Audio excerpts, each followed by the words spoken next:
বন্ধুরা বলুন তো নিজের হাতে লাগানো শরীফা আতা ফল পাড়তে কেমন লাগে? এই শরীফা গাছটাকে আমি নিজের হাতে লাগিয়েছি। কদিন ধরেই আমি আতা ফল পাড়ছি আর পাড়ছি। আর আজকে পাড়তে এসে ভাবলাম একটু ভিডিও করে নেই। আপনাদেরকে দেখাতে আমার ভালোই লাগে। কারণ নিজের হাতে গাছ লাগিয়ে সেই ফল পেড়ে খাওয়ার মধ্যে যে কতটা আনন্দ, এটা যে গাছ লাগায় সেই বোঝে। দেখুন বন্ধুরা আমি কত মজা করে এই ফলগুলোকে পাড়ছি।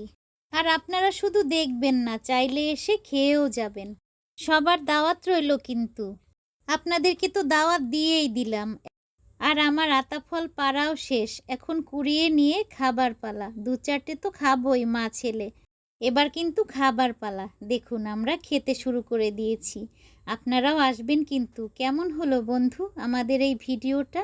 জানাবেন, জানতে পারলে আমার খুব ভালো লাগবে।